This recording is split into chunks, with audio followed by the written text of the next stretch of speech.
Hello and welcome to a ultra edition of the Bikes or Death podcast.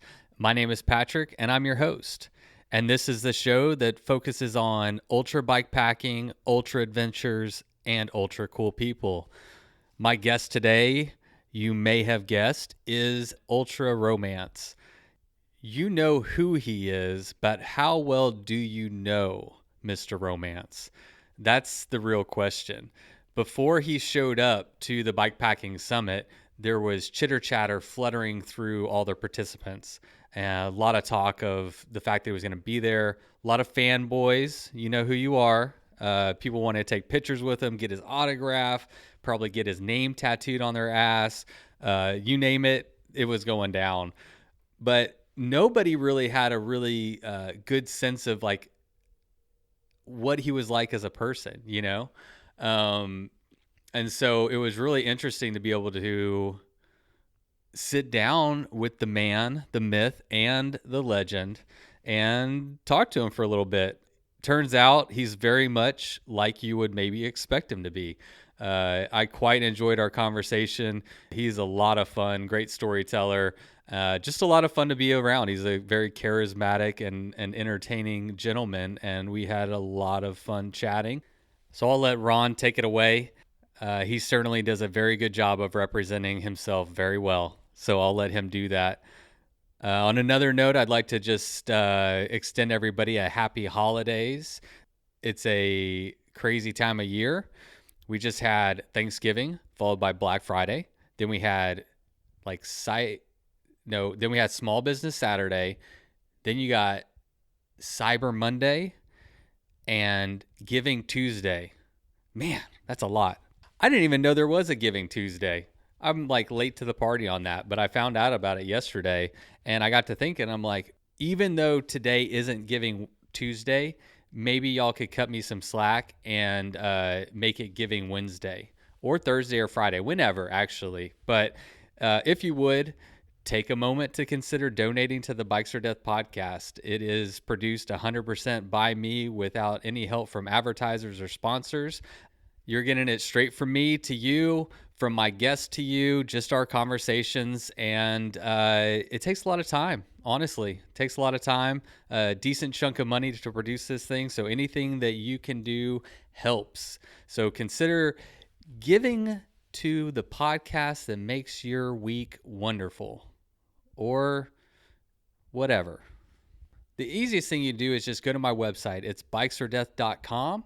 And there's lots of ways you can sign up to be a Patreon. You can donate via PayPal. You can sign up for our van drive where there's a raffle going on. You can buy some sweet merch. I've got new stickers, shirts coming, all kinds of fun stuff. So if you would, it really does mean a lot. I try very hard to put out a good show and bring you awesome and sometimes ultra awesome guests.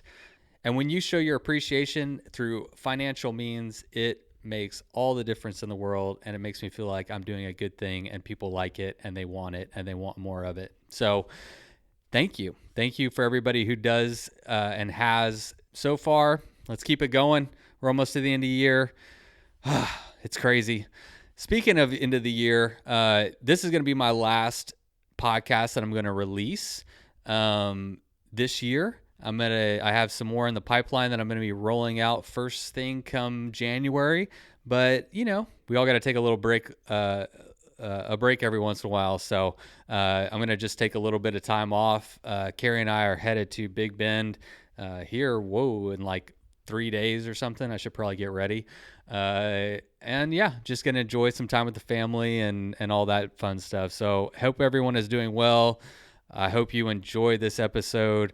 I enjoyed the shit out of it. It was so much fun to sit down with Ultra Romance. So thank you, Mr. Romance, for coming on. Now, let's get to the show. You load up your bike, you ride away from home. You could be with your friends or you could be alone. You ride for a day or maybe more. You just love being in the great outdoors. Everything you need is strapped to your bars, including that new pillow you got from Santa Claus. And then you think, oh shit, to yourself. You left that super lightweight tent on the living room shelf. Bikes. Oh, death. Bikes. Oh, death. Podcast. This is usually an easy question for most people, but what is your name? Ronaldo. Ronaldo Romance Jr. the Third is what my mother gave me. And so, you got a name like that, you're going to make up a lot of other ones. To avoid getting made fun of, or because it's fun to make up other names? Throughout my life, I suppose it's just been a thing that I've always kind of been fluid. You're never really happy with your name that you get because you didn't choose it, Mm-hmm. I just happen to choose a new name every few years, and it's just been something I've done since I was a kid.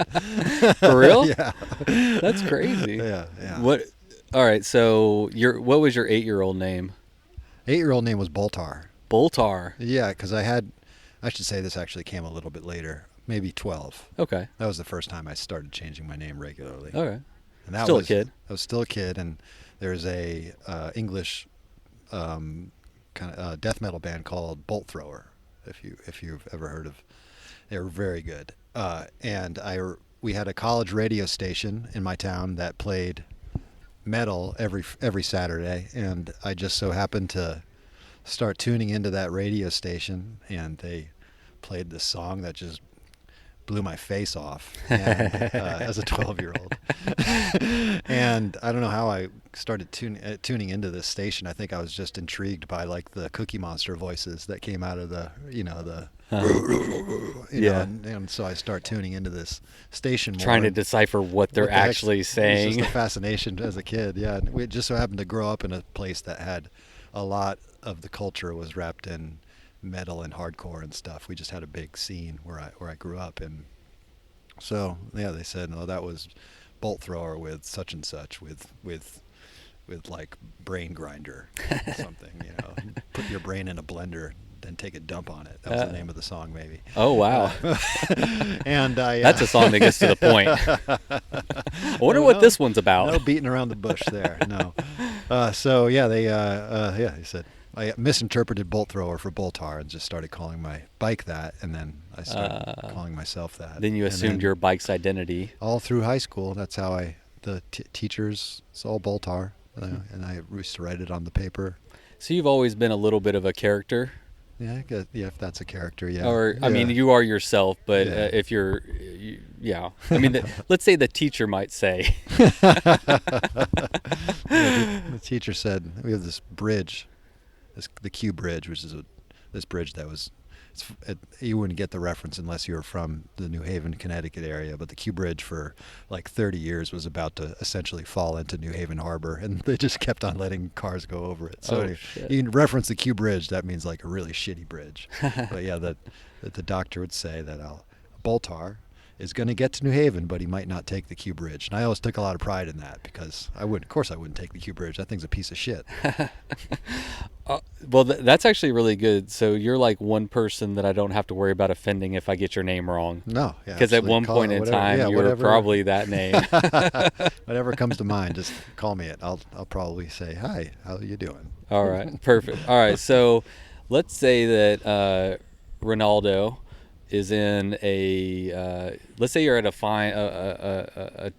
party, a black tie affair, very sophisticated. Oh yeah, every weekend, yeah. And a gentleman comes up to you and he doesn't know you, and he says, what do you do? That's a great question, because I've been asked that a few times. Not that of course this is where we are as a black tie affair.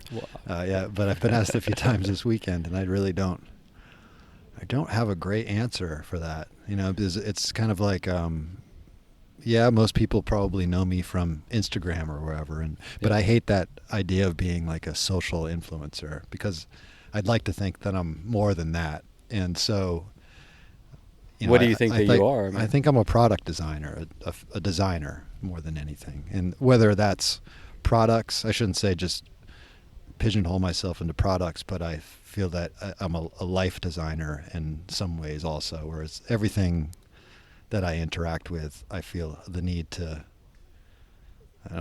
do some sort of design to make it a little bit better. I mean, so like, would you say that like you want to show people like an example, like through your lifestyle, through the way that you're, whether it's riding your bike and the adventures that you share through your pictures and the stories that are associated with them? I mean, is that, I mean, you're not being an influencer, you're being a inspiration, like showing people maybe. I don't know. You tell me. Yeah. And I'm in a good position because of my social equity. That's a term, right? It is now. Yeah. To advertise for myself and be my own self-promotion. Yeah. And I've been a lifelong cyclist, and it's always been my passion. And I don't look at cycling as necessarily a sport, but certainly a lifestyle. Yeah. And there's a difference between the two from people who just view it as a sport that they do on the weekends or like a spin class or whatever. That's a great distinction. But yeah, so that's it's a lifestyle, but it's not. There's so many different ways to ride a bike. There's so many ways to live life, of course. Yeah. And so using the bicycle as the as the epicenter of everything that I do, I branch out in a lot of different directions and am able to do a lot off of the bicycle, with using the bicycle as like the connecting thread through everything, as the through line. I like what you called your bicycle the other day. I might misquote you, but it was it's a vehicle to transport my camera where I want to go. Something along those lines. Yeah, right. Yeah. So yeah, it's a vehicle for so much, right? When you're in a city, of course, you're getting groceries and just experiencing things at a human pace, at a pace that's, when you're in a car or a train, or trains are great. I won't say anything bad about trains. Airplanes, it's something a different experience. You're blowing through life. Whereas on a bicycle, it's still a natural. The bicycle. I look at it as we're cyborgs on the bike. It enhances everything that we can do. You put in the same amount of effort as you would to ride, 15 miles as you would to walk 1 mile, right? And so it's you're just able to. It's the freedom of mobility that I think you take for granted as a kid, and being connected in the environment that you're in. Like being like having that real experience. Right. And through that freedom is art and expression. And so in some ways, I will sometimes jokingly refer to myself as a performance art installation. So which I'm assuming you come by quite naturally. Yeah. Well, what do you remember what you said at the beginning of your presentation here at the Bikepacking Summit? You're like, I'm Ronnie. I'm a designer. What was that? It was pretty eloquent. Yeah, I guess that was one of the times I got asked what I do. I think I called myself a designer and bicycle lifestylist. Yeah, perhaps. Yeah. Well, I mean, because most people listening probably know you through Instagram, and so I never like. You might be influencing people, but I never like, this dude is obviously like an influencer. Like, you know what I'm saying? Like, there's a big difference between, the chick with her ass hanging out the back of a van with the, everybody. Which I do too, which I do like to show off a little bit. I like to reveal my body in certain ways. I like to feel cute. You do it so well. That's the real sex appeal of ultra romance. Yeah. That's true. I mean, you're kind of like the picture of this lifestyle. Like, you're the image that people could like relate to. And I think there's something to that. Whereas we're a society that goes in that, especially in urban areas, we go inside to recreate. If you want to call going to the gym recreating or whatever, and we drive to the gym after work to ride a stationary bicycle. And you go home and watch TV and then do it the next day. And I wonder if people, if the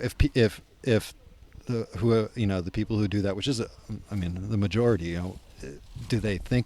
Is that a notion that even crosses their mind? Do they have time to even think about that? Yeah. Are their lives so busy doing what dealing with societal expectations, that they can't even take the time to take a deep breath and meditate on that and be like, what is my life? Where am I right now? Unfortunately, like, what happened? that's where we live in America. Yeah, We're surrounded by it, and you get a really great perspective of that when you are on a bike. Yeah. Like it's when you're riding your bike through a city and you see everybody going zoom, zoom, zoom, zoom, zoom, and click, click, click, click, click, and you're just like, oh man, they're all like moving at this different speed. And and we're all taught, and especially in our generation, where you're taught, you go to college, and you get out of college, you get the job, and you do the whole thing. You over do the again. thing, yeah. And we realized that that's not really how it goes. And a lot of people are we're only 21 years old, of course, but I'm 23. Yeah, 23. Wow. It shows. Yeah. It shows. Thank you. I just started growing facial hair. Just sprouting up myself. But and we have this huge technological influx that's making jobs that we may have had just a generation ago obsolete. You know, and so it's a really weird, it's a really strange time to be alive, and we have options now, and with the information age comes terrible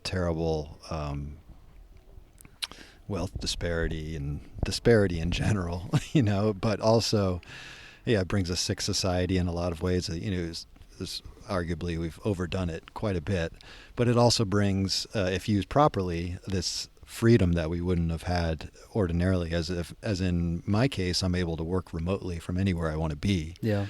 And I don't, I'm able to make a living off of doing what I want to do without having, no middle person. It's just me. Yeah. And I'm able to reach my audience directly, uninfluenced, unencumbered. Yeah, and so it just kind of takes out all this bullshit that that was present in previous, it's a really if used properly, it's a really amazing time to utilize these things. Well, I'm glad. I mean, that's one thing that I say, because I am not personally like real big on social media, and it's something I kind of struggle with. Mm-hmm. But I kind of, where I landed on it was like, if I'm going to have your attention, because there's so many places right now that are begging for your attention, right? Yeah, and a lot of it is really negative. Oh man. So like, if I'm going to have your attention, I'm going to do something good with it. I'm going to put something good there. So like, I feel like what I'm trying to do, and what you are probably doing, is like just trying to put something good in there. Because if you're going to be on Instagram, if you're going to be so much crap out there. Yeah. I mean, there's so much. I don't want to be judgmental, but it's fucking garbage.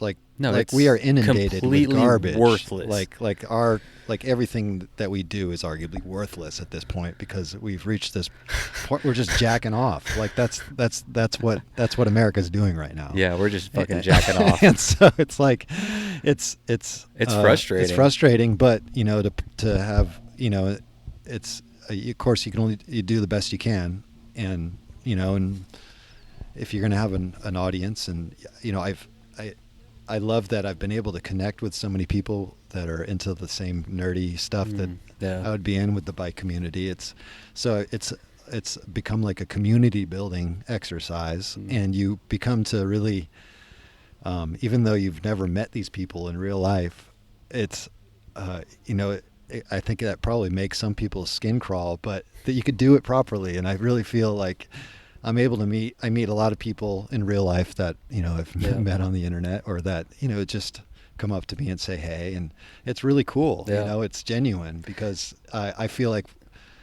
perhaps maybe it's what I'm putting out there. Like I'm not faking, Right. This is my genuine self. And what I put out there is me.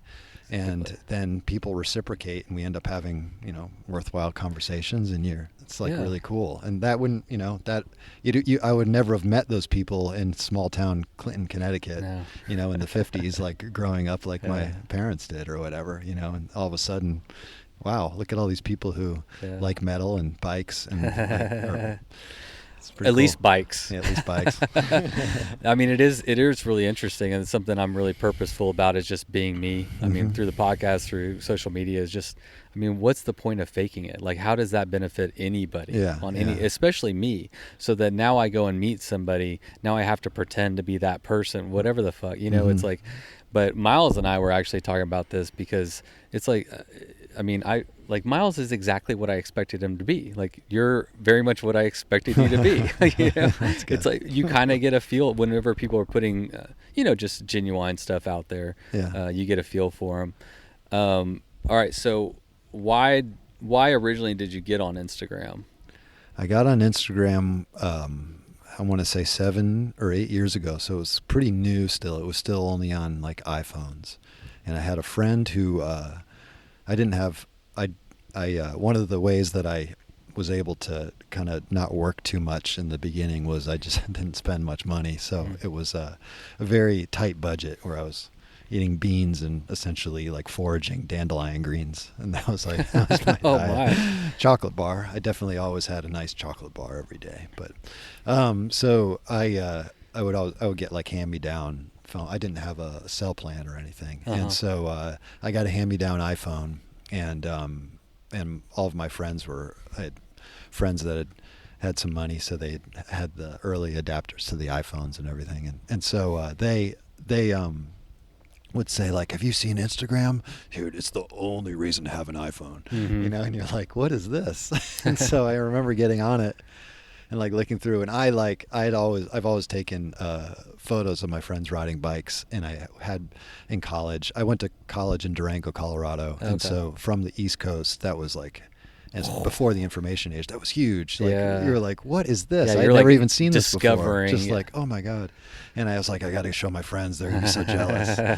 And so it was just you flexing to your flexing friends. to my friends. And so I would just take these photos and put them up on a website, and and you could just scroll through them, and I would say like stupid captions and stuff. So it was essentially Instagram. Yeah. And so I went into it with some practice, and I remember seeing what Instagram was and really liking the interface because what I liked. What I do on my free internet time is I look at photos of bikes. I sexualize bikes. Yeah. Essentially. Bike porn is real. Bike porn is real. Yeah. Really real. Yeah. We could be at our point in history to be a white guy, a straight white guy. Well, I don't know what you'd call this if you're into inanimate objects, but this is probably the best we can do. Like, this is the least offensive we could possibly be. Yeah. Sexualizing bicycles. Well, and we are developing real relationships with inanimate objects. We real are long-lasting relationships. Yeah. There's bikes healthy. that you will not. I mean, my Felina goes back to my dad who passed away of cancer, and like it's a positive thing. It brings me. It's like it's weird. I know what you're saying. This weird experience you've shared with your father. Hey, Dad. I like to ride you around sometimes. That's really cool. So anyway, that's a better what I like. story, but I'll leave it at that. So yeah, I love looking at photos of bicycles. I love the build of a bicycle as an art form, and I say that without any irony. Like, bicycle build, the build of a bicycle, the livery of a bicycle, how you outfit that thing, that is art.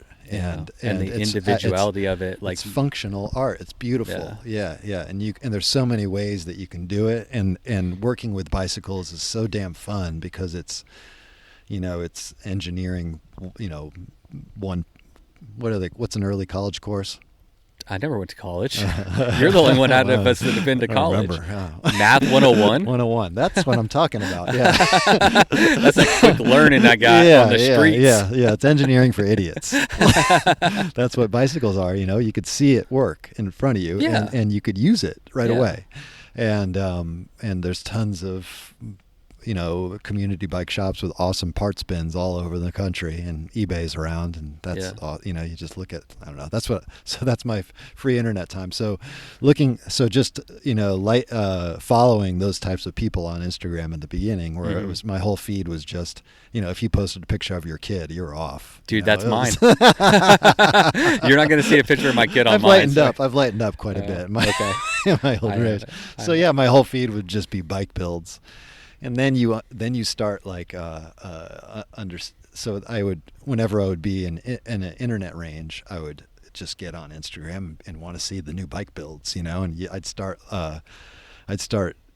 appreciating certain people's aesthetics, and we would start messaging and talking about the little, the aspects of their build, what made it special, and where they came up with that idea, and where they found that specific part, and that real deep dark web stuff. But I mean, you were like just geeking out with other just bike geeking nerds. out with other bike Like, nerds. That was me in the beginning, and Yeah. of course I would see what other people would put up, and I'd be like, well, I've got that, I could do this, and I remember thinking, like, it was started off. So this is actually. So in addition to that, my friend Patrick, who's Ultra Tradition, who's now my partner in Ultra Right. Dynamico, the Yep. tire corporation, we had like it was like a contest for us in the beginning to see who can get like more followers or more likes or whatever. And so we would go out for a ride and or just like wherever, because he was living in a different place. I think we had just moved apart from one another for the first time in 8 years or so. Okay. And so we just started like trying to brag, flex harder, like who could live better, essentially. Yeah. And So where were y'all both at that time? I Well, would- no. A better question is, where is he at now? he's in Portland, Oregon. No. What is his Instagram number? I crushed him. It was so Well, obviously. It was so good. I mean, I don't think he would even acknowledge that this was even real at this point. He got crushed so hard it was my goodness. Yeah. Don't ever go Shut into out. battle Double with KO. Ronnie in an Instagram challenge. You're going down. You're going down, baby. Oh, that's hilarious. We do need to talk about your tires and your bags and stuff, but before we get into the meat and potatoes and the whatever, talk about that your first touring when you did that ACA route. The trash bag tour. Yeah. Yeah. Like, take us back to kind of like the beginning, like when Yeah. you first got into this lifestyle. So way into mountain bikes as a kid, way into mountain bikes in college, and moved to. So then I had never always been intrigued about bike touring. That was like but I hadn't really seen many examples of it, I suppose. I don't know why, but living in Durango, it's all mountain bikes, and living in Connecticut, and there's essentially no bikes. And so I had Extra Cycle had just come out, and I think this would be 2002, and the local bike shop, Durango Cyclery, got me an Extra Cycle at cost if I agreed to ride it back to Connecticut. And so I And were you going to document it or just as a challenge? it was just like a challenge. Yeah, I think he thought it was a cool idea, and I had never, I can't even. There being if there were resources out there for bike touring, like I said, there just weren't in Durango. Definitely, there's plenty of cyclists there, but no one. I don't know. It just wasn't very. I think bike touring was at like probably an all-time low in the 2000s. Yeah. Everybody's like figuring out the internet and everything's going like real fast, like right there. Yeah. So I had my mountain bike, which was a steel. It was a Smorgasbord, which were made in Pennsylvania. It was that's pretty a cool real bike. name. Yeah. It was a pretty cool bike. I attached the Extra Cycle to it, and it had, if anyone's not familiar with what an Extra Cycle is, most bikes now it's built into the back, like the Surly Big Dummy or something. Right. But this was like an attachment that you put onto the back of your bike, and you lengthen the chain by double. That's how much longer it makes the rear end, and you attach the rear wheel all the way to the back, so it just ends up extending the rear end of your bicycle by about 3 feet. And you have these big soft bags on the sides, and I ended up loading trash bags full of my life. like 2 pairs of jeans and like a 32-ounce bottle of Jergens lotion. And not for jacking off either. Like I moisturize. I moisturize. So like ridiculous stuff. Oh, you tell that to the lady when you buy it, don't yeah, you? Definitely. This isn't for jacking off. Not what you think it is. I moisturize. Can't you tell? And so I then as I was the Case Logic 50 that was like my compromise too. I wanted to bring 100 CDs, but 50 CDs Yeah. in one of those big binders. Yeah, like the leather bound one or No, they were vinyl. remember they were like made out of canvas. They were kind of those big Yeah, Case the Logics. canvas. That's yeah, right. yeah, and they slide in. Yeah, and of course with all like the inserts too. I had to have all those with me. Oh, of Yeah, course. the liner notes, so I could sing along to the lyrics in my Cookie Monster voice. And so, yeah, that was my. I took it. I put these really skinny tires on my mountain bike. They were like wheelchair racing tires or something. They were 20. It was 26 inch, but they were 26 by, maybe like 1.2 or something. It was so skinny, like 28 like 25 millimeters wide, and with no flat protection whatsoever. And I brought 8 tubes with me, but they were I brought 8 tubes with me, okay, and in this specific size because they were so skinny, like the craziest skinniest like small tubes, being a 26-inch bike. And I set out. Sounds terrible. It was so I was as ill prepared as you could possibly be. My tent was just a plastic tarp that I got at the hardware store. Wow. And I didn't have a sleeping pad. And I had this shitty sleeping bag. You had your CDs though. I had my CDs. And set out into it was springtime. So it was April. I want to April. I had to get to Connecticut in a month, and so I had told myself I needed to ride 100 miles every day for a month on that bike. And so I can't tell you how this was all real to me. Like I was like, of course this is going to work. Yeah. And I put in those 100-mile days. I just kept going and going, and it was raining. And I was going through not Hurricane Alley, but like Tornado Alley there in Kansas, and across Kansas, like crazy headwinds. I had a sustained 60-mile-an-hour tailwind one day. Ooh. And that particular day, I made 200 miles. Whoa. And I'm telling you, I haven't experienced anything like that. Bike was like a sail. Thank God it didn't hit me from the side. But like from the back with all those trash bags and CDs, that thing sailed with that tailwind. I remember barely even pedaling that day. That was maybe the one good day I had on that entire tour. Dude, that's almost better than going down a mountain. It was 'Cause, like, amazing. Down a mountain, you're expecting it. Yeah, That's just like a gift. It was a gift, such a gift. It was the opposite direction the next day, and I remember hotels back then were like, And that was in that part of the country were like $20, and so. You get what you pay for at a $20 hotel. But I remember back then it being great, and I remember being really into the OC. Remember that show, the OC? Come on, it sounds familiar. What does it stand for? Orange County. It was like the 90210 of like the Next Generation. I remember hearing about it, but sorry. Well, the OC was on. I would not miss the OC, so I got myself a hotel room every Thursday night. But I know what 90210 is. Every Thursday night, so you can watch that at 9 o'clock. 9 o'clock, and I remember those hotel rooms being so amazing. I would hate hotel rooms now. I never I'll sleep. I'd rather sleep on the curb. I'm the same way. But that was my first tour, and I remember I got a flat top. I got my first flat. You can't see the rear wheel on an extra cycle, so I couldn't gauge how fast that rear tire was wearing, and I never thought it would wear out, but of course it would. I had literally like 100 pounds on top of that rear wheel, and it was a skinny little road tire. And somewhere in Missouri it wore right through the tire. It was just completely like I got my first flat, and I remember I like propped up the rear, and I like looked at the tire, and I was like, holy shit. It's like there's nothing left. And I got tubes, but I had all these tubes, but I kept on just replacing a tube, and I used them. I used probably all eight of those tubes on the way to get to this next town, which was a half hour away, but this tiny little town. And I went door to door in this town asking if I could buy their kid's rear tire. Because it was that is one of the great advantages of touring on a 26-inch wheel. It's universal; they're everywhere. And so I finally I scored. I mean, this is like a picture like 100 people in this town. Right. And so just the houses luckily were clustered together, and it was a nice day, and it looked unassuming enough. This woman sold me her son's tire off of his Walmart bike. Was it beefier then? No, it was beefier. Yeah, it was a mountain bike tire, right, like a shitty like Qingshen. Qingshen. Is that yeah?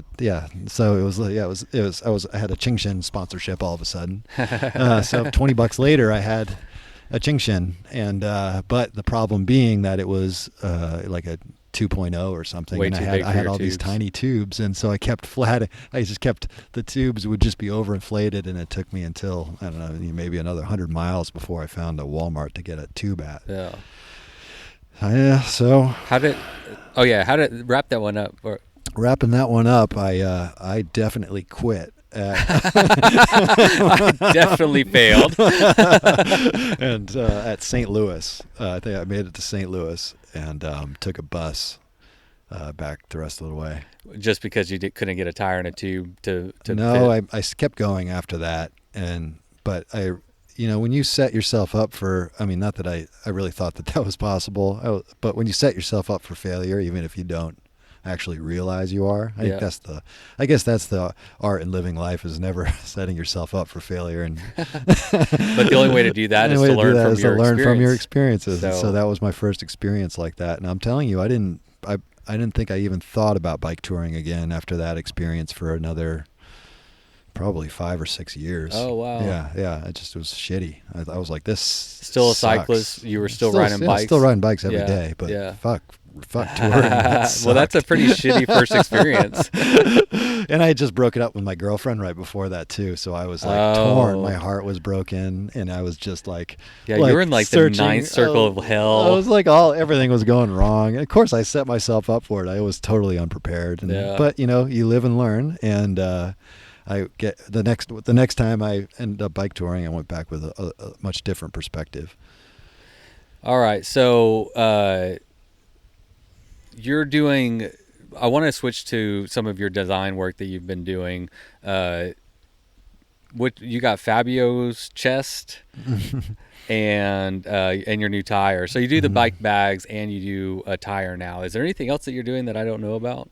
I do handlebars, the Crust towel racks, and those come in 3 sizes: 61, 64, and 67. Those are just ultra wide drop bars. Yeah. Those sell out probably the quickest out of everything. Those you just can't keep in I know everybody's crazy stock. about them. Those are great. That's the design that I'm most proud of. So what does it do? Yeah, like it's just a wide. If anybody's a mountain biker out there, or was a mountain biker in the 90s, they'll remember mountain biking on pogo sticks. Those handlebars were so fucking narrow. Oh, yeah. Like you look at old pictures of myself mountain biking, racing, and my like brake levers are touching. Like it's so narrow. that's like Jose's bike from this weekend. Yeah, I saw that. Yeah. And so we used to say it was to get through the trees in New England. You can't have yeah. wide bars because our trees are too Yeah, tight good together. thing you're skinny. Yeah, exactly. So that's not stopping anyone now. But over the span of 20 years, we've seen mountain bike bars grow from like 450 millimeters wide to I think the skinniest you can get now is 800. They almost doubled in width. Yeah. Right, because wide bars are awesome. That's what makes a bike like I don't care what bike you're riding. If it has shitty handlebars, that's your contact points are your saddle and handlebars. Those are And feet. Like feet. It's still secondary, I say, because you want to even when you're coasting, you're comfortable. Yeah. It's like it's your setup on the bike. Mm-hmm. And so it's imperative that that's comfortable, and it's imperative that you're not compromising in any way. And road bike handlebars, drop bars, we want to lump that into. Like, there's a reason why drop bars have been the prevailing, like those have been universally have won out, in performance cycling or whatever you want to call it, or road cycling. It's because you have 3 dedicated hand positions, in the drops, the hoods, and the flats. Right. And they're all usable, right? And you don't have that on a flat mountain bike handlebar. And so I prefer riding drop bars because I want all of those hand positions, and I cannot stand riding a mountain bike on the road. Like, it drains me. It just kills my soul. So Fair. I associate flat bars with mountain bikes. So and I don't do nearly as much mountain biking as I used to. And that's a whole nother story. I just think mountain bike culture and mountain bike style is just among the just at an all-time low. So, I'm not even going to say sorry. I'm standing by that. Yeah, I mean, So, I understand what you're saying, and I'm hoping to. People are out there dressed like RoboCop. Yeah, I to mean, like ride a flow trail. yeah. Like, well, one so of the, manicured. Like, it's anyway. Let's not even. Okay, We're just gonna get okay. bad. Yeah. Bad vibes. Sorry. But you love drop bars. I love drop bars because they make bikes look sweet too. Yeah. Like drop bars, fat tires. That's fucking cool. It's sexy. It's Yeah. very sexy. I mean, when you get that Instagram picture of you, shredding a quarter in some sand, and like you're in the down in the drops, Oh, it and just says speed, Yeah. without even having to go fast. Right. You could be going 5 miles an hour. You're in the drops. It's You're hot. You're fast. You're hot. You're sexy. yeah. So and you're comfortable. More importantly, Comfort is key, though. yeah, Like, comfort is key to being happy on your bike and going long distances. Right. But the big issue is people have not. The drop bars are made for road racing. Everything in the cycling industry has been focused around, especially since the Lance era, has been focused around road racing. It doesn't matter what your body type is, what you like to do on a bike, you're going to get sold a fucking road bike, Yeah. And it's going to be too small for you, and you're going to be reaching down, if heaven forbid they give you, 100 millimeters of stack washers, but that's your best case scenario. Anyway, so in these tiny little road handlebars, you get a bike fit. Somebody like me, I have relatively narrow shoulders for my size, and I would be fit on a 38 millimeter wide drop bar. And I don't know if anyone out there in recent memory has ridden a 38 millimeter wide drop bar, but that. Forget about comfort. It's scary. Yeah. Forget about it. Yeah. And so it's all you're not going to ride it would be illegal in road racing and quite dangerous to ride a drop bar that was 67 millimeters wide, right? You take out the whole peloton in a sprint. So of course that innovation has never crossed over into road bike racing, and and It's like those rims you see with the things that stick Yeah, out totally. on the side, like the racer, Go Speed Racer. Go Speed Racer, Yeah. you just Go Speed Racer with the 67 millimeter wide handlebars. Just take out everyone. That would be very effective. Yeah. So that would quickly be outlawed. Yeah. Because the industry has been so focused on road performance for so long, of course that innovation would never come along in that era. But now that we have self-promotion, it's a whole new era where we don't need the cycling industry to act in the way that it used to. Preach. So we're able to do actual useful things Whatever like the fuck we want. whatever we want, and have stuff developed by riders for riders, not somebody who works for a corporation Yeah. who's totally sick of bikes because they've been in the bike industry too long and they just don't fucking care. Yeah, I love it, man. Not that everyone's like that. Like, No, there's plenty but of people in the bike you've industry gotta have that options. love riding, but I'd rather if I'm gonna do I want to buy something that's like come 3 to 5 steps down from the engineer who implored the first design, or do I want to buy it from the designer, like the actual person who's using it, who I see photos of using it, who I've met and gone on rides with, who's using it, Yeah. and who continues to use it because and improve it because that's what they're about. And so it's pretty cool that Matt from Crust, who came up.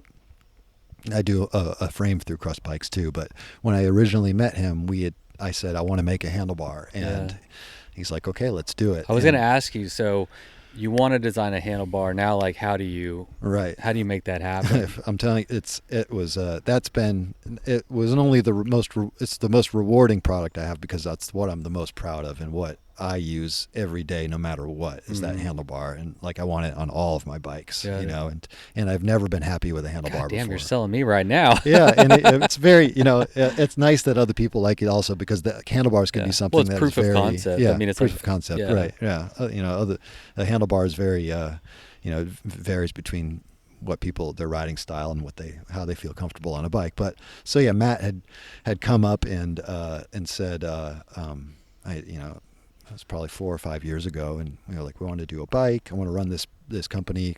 I want to run Crust Bikes like a BMX brand, where I have riders and they have bikes that they design and they ride them. Oh, and cool. I'm like, that is cool, right? Yeah. And he's full of cool ideas. Like, you should try and get him on the podcast too. Yeah, I definitely will. He's a good interview. Okay. I'll have you make a connection, because I'd like to. Yeah. He comes up and we come up with these ideas and we're writing stuff down, and he's got like a guy that does like CAD drawings, and we're just passing stuff back and forth. And what my original design is essentially exactly what the towel rack is now, albeit a bit shallower. Mm.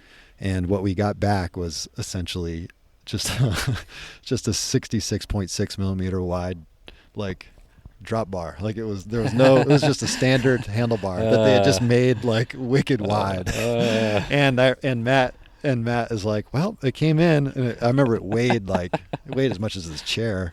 And so Matt was like, it came in, and he was in New Jersey and I was in Connecticut, and he would take the train up to see me, and he's like, I can't even fit it on the train. I'm not even going to bring it. I'm like, no, bring it. I want to try it. Oh, yeah. And so he brings it up, and we put it on my bike, and he's just laughing the whole time. And I'm like, let's give it a chance. Really? And so I'm wrapping the handlebars. We have the photos we're just wrapping the handlebars in my mom's driveway, yeah. And we go out for a ride, and I get on the bike, and I'm like, oh yeah.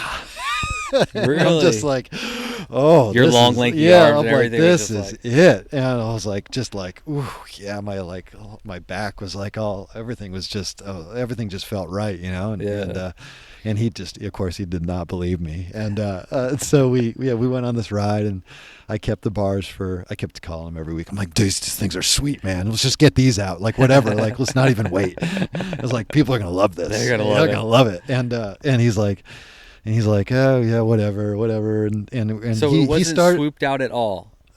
No, like it was no. You go over, and of course everybody's ridden like everyone's felt like the tops of their wrist would hit on the top of the handlebar and everything if you were going off a jump or something. But I'd say like, yeah, it's even good for just straight, gravel or road riding or whatever. You don't have to get rowdy with them.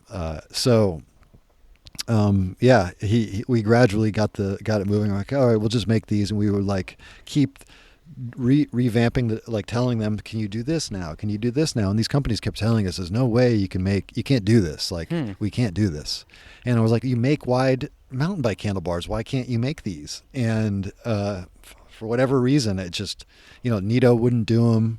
I tried with two different Taiwanese companies, and we finally so there then came out another iteration. They still weren't right, but they were better, and I still felt that these handlebars were better than anything else out on the market. Right. So we just kept putting them out there just to pay off the molds, because it's quite expensive to keep doing all this. And luckily they would sell out. Every iteration sold out immediately. That's cool.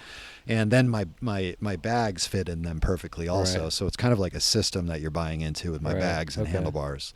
And so so I guess suppose we'd start selling more bags, and then people would want more of the handlebars. And so about 2 years ago, we finally got exactly, I'd say almost exactly, I still want them a little bit shallower, exactly what I had wanted. And Matt got them made by a really good factory in Taiwan out of 7000 series aluminum, heat treated. They're wicked light, and they're still 26.0 clamp size, which I believe in wholeheartedly. Just like I believe in the 1-inch head tube. I wish we had a lot of time to go into like every single one of. Yeah. We're at this event right now, and we're on a tight schedule. Business meetings and such. Yeah. Okay, move it along. Well, let's talk about your tire, because you did just release the Ultra. Well, you say it because I can't. Ultra Dynamica. Ultra Dynamica. That's right. It's Latin. Yeah. Ultra Dynamico. It's it's a great name. It's the dynamic choice. It is. No doubt about it. We are farm to rim. Okay. That's all heirloom rubber. We have race compounds. The current tread design that we have available is the Rose Race and the Rose Brevet. I call the Rose Brevet Civilian. Okay. Okay. The race compound's a little stickier. It's a great fast rolling tire, 650B by 47.99. It's got some more aggressive cornering abilities than most gravel tires on the market, but it's a fast rolling center. We say aeronautically engineered center delta pattern for optimal braking during gravel reentry. Ooh, that's hot. Mm-hmm. Yes. Which tire are you riding on this trip here? Well, I've got, I believe in a knobby tire in the front and a slick in the rear. Mm-hmm. So what we have designed is a knobby slick combo, a la what they did in the 90s, where you have a front and rear specific, but you can also run them independently. Okay. We have a Rose Race in the front. It was what we have, our first tire, what we have available. In the rear is a Spanish Cava. Ooh, race compound. Sounds very nice. Yeah, it's very nice. It's almost like a menu. If someone comes into your bike shop to buy a tire, you like walk out in like That's a waiter's list. outfit. Yeah, exactly. That's what you deserve. Yes, Mm-hmm. yes, an experience. It's a whole experience of buying. Uh-huh. How it seems like, I mean, just from social media and stuff, that people have been really responsive to that tire, and it's done well. Yeah. It's the first tires we've ever designed, and it's you don't know if it's going to work really until you use it. And wow, was I thrilled that it worked. How many miles? That would have sucked. It would have been an expensive mistake. These molds are $13,000. Whoa! If anyone wants to start a tire company, Yeah, don't even just bother. so you know, we already did it. Yeah, we already did it. We've done this. Please do not be our competitor. We need this money. I really like your marketing strategy. This is the best marketing strategy I've ever seen. That's so funny. But how many miles do you have on these, like this first run? Oh, I don't really. It'd be hard to tell. Ish. I'm not good with numbers. That's why I'm a practical engineer, because I am not good with numbers. Mm-hmm. But I've been riding on these. I ride every day. At least 20 to 30 miles every day, essentially. And I'd say I've been riding these since February. Yeah. Yeah. So you've had lots of time. Lots of time and be comfortable with them and feel good about selling them and all that. And I love to do a lot of independent product testing just to kind of do my own kind of couch science on things. I have a passion for tires, always have. So is Patrick, my business partner. So is me. You're not business partner. There you go. Well, tires are the funnest, easiest way to change your bike. Oh, they're amazing. Yeah. I have way too many tires in mine. Same. You can't. Well, can you have? If some people have photographed the crawl space underneath my mom's house, and there's a tire pile in there that some people say in jest, maybe not in jest, that someday I'm just going to disappear under it, and they'll be like, "Where did he go?" And just buried under a pile of tires. And what a way to go. Beautiful. I can't imagine it any different. But so just being into tires, right? Yeah, it changes everything about the bike. Like, you build a bike around the tires. Second to the handlebars. And so it was an aesthetic that we wanted to go for, that I'm borrowing from the heyday of mountain bikes, which is what inspires me so much in the mid-90s. And we have this gray sticky compound, which is reminiscent of the Specialized ground control Umaguma, if anyone remembers that one. That was one of my favorite tires. Our tire isn't this sticky, but that one was like, you could pull the rubber off of it. Wow. Like, it would climb up anything, like take that. It was just a really cool gray compound with a nice classy, tan wall. Cool. And it was a light tire, which I believe almost all tires should be. I like to ride my bike like a ballerina. So it's I don't. It's a dance. It's a dance. I don't try to ride aggressively, but I don't like to slam into things. I've always been a fan of Compass, now Rene Urs, however you want to say it, tires. It's we'll a very and Jan, who also runs Bicycle Quarterly, which is a print magazine for randonnée and French-inspired bicycles, has had a tire company, and he's kind of made it okay for us to do this in a lot of ways, paved the way, and gotten people used to really light tires and high performance, high volume 650B tires.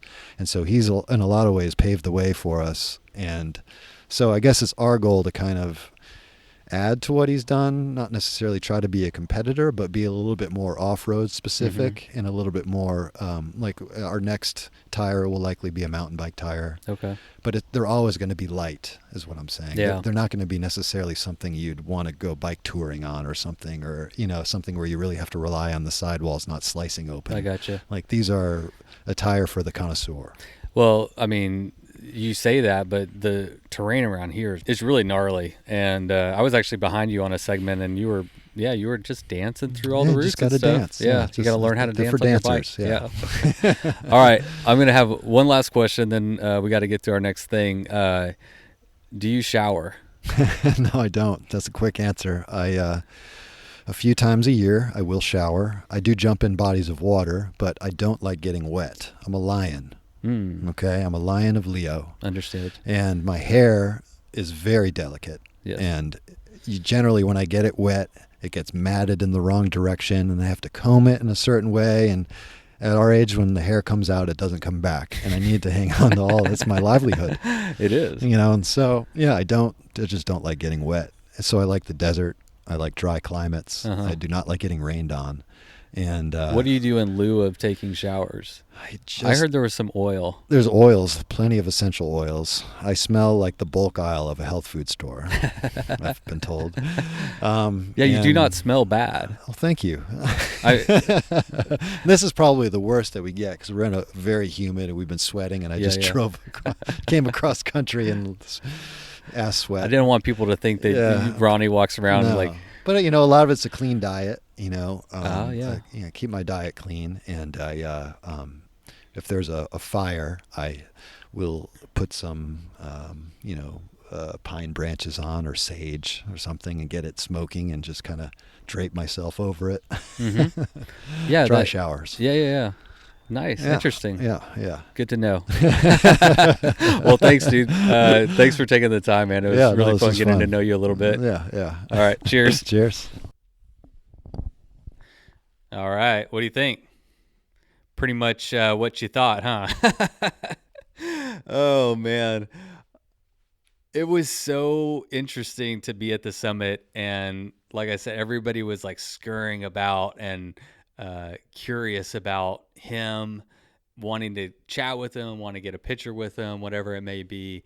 I've never seen anything like it. I didn't know what to expect, but the way everybody was acting before he got there, I thought there was going to be like a fanboy line just waiting to get a chance to talk to him. But the first night he showed up, we were all hanging out at one of the socials there. And he and Nam were sitting down at a table with Pepper Cook, and I was like, hey, there's an open chair. I think I'll just sit down. And wound up just chatting with him for a little bit. And I remember when I was talking to him, like, he's kind of like a normal guy. Kind of not normal, but also kind of normal, if that makes any sense. And then like the next day, he and I just happened to be riding next to each other. And so we just started talking. I was talking to him about bikes, of course. And I found him to be very charismatic, very charming, just a really nice guy. Like I really enjoyed talking to him. He was quite nice, very polite. I don't know. I mean, I don't know what I wasn't expecting anything. I guess that's the thing, is I didn't go into it with any expectations because I didn't know what to expect. I follow him on Instagram. I know him from that, and I'm sure everyone listening already does follow him on Instagram as well, so you kind of have an idea of what I'm talking about. But now I get his Instagram. Like after meeting him, I get it. That's just him. He is a really dynamic personality. He's a lot of fun, and he lives a really unique lifestyle that's unique to probably most of us. And I think a lot of us probably admire it and probably romanticize it a little bit. And he certainly doesn't shy away from romancing the idea of riding a bicycle. So yeah, he's a great advocate for the sport, a great example of just being all in. Bikes or death, baby. I mean, he's living it. I love it. So thanks, Ronnie, Benedict, Poppy, Ultra Romance, all of you. Thank you for coming on the show. It's quite fun. And as a gift to you, I noticed that your Instagram followers are at 99.5 thousand, which is just, it's like so close to 100,000. So if you're listening, please, if you are on Instagram, do me a favor and head over and give Ultra Romance a follow. This poor guy is sitting at 99.5 thousand. He's so close to 100. And if we could just get him all the way there, I think that would be a nice way to say, hey, thanks for taking 45 minutes out of your day to talk to Patrick and share just some funny stories and some stuff that you got going on for all you lovely people out there. And I think that would make him feel good. Also, head over to his website, ronsbikes.com. I just saw on Instagram today that he got in a new shipment of his Fabs chest, looking sexy. You know you want one. So anyway, head over there and support this guy, man. He is bought in 100%. He's putting in his own money, or somebody's money. I don't know where he's getting his money, but one thing that he said that I really liked was how he was talking about how he has the ability to make a product and advertise it and market it and produce it and sell it directly to you. And that's something that I'm doing. So that really resonated. I mean, there is no middleman here. There's no one telling him or I how to make your product and how to advertise it and how to sell it and all that stuff. And that's something that I really am supportive of is just individuals who are busting their butts to make a cool product, make a good product. In the same vein of shopping local and giving back and all that, think about where you buy your stuff from and think about supporting people in the bike industry who are living authentically, who are spending their own money to create products and to make them available for you. I like the idea of seeing that go back to somebody like him, especially after talking to him. He sold me on those towel rack bars. God, I want some of those. I was on his website last night checking them out, and unfortunately they're all sold out. Like he said, those sell out quick. So I guess I just have to stalk his website like everybody else. But anyway, go check out what he's got going on if you're not already. He's a great guy, and I think he deserves some support. Like I said earlier in the podcast, this is going to be my last one for this year. I appreciate everybody who has followed along and just been there. Otherwise, I'm just kind of talking to myself. But up and above that, I've been overwhelmed by all the support that I've received, whether it's through messages, emails, just supporting on Patreon, donations on PayPal, buying merch. All of it is very meaningful. I appreciate it. It is the reason why I keep trying to pump these out. I have a real job, so this is very much a passion project and something that I do on the side whenever I have free time. And the fact that everybody is enjoying it so much definitely makes it more worthwhile. So thank you for an amazing year. I'm looking forward to another one in 2020. I got some big things lined up. I hope to be announcing some. Yeah, I got big plans. 2020 is going to be a big year, I hope, for Bikes or Death. So I'll be rolling that out along with more episodes coming in January. Until then, if you want to continue to support the show, please do so. Head over to bikesfordeath.com. Pick your way. It doesn't matter. You can sign up on Patreon. You can do a one-time donation on PayPal, buy some sweet merchandise, or donate to that sweet, sweet van and help me build that into a mobile podcasting studio so I can make 2020 a banger year. All right, everybody. That's it for this year, but you know what to do. Go ride your damn bike.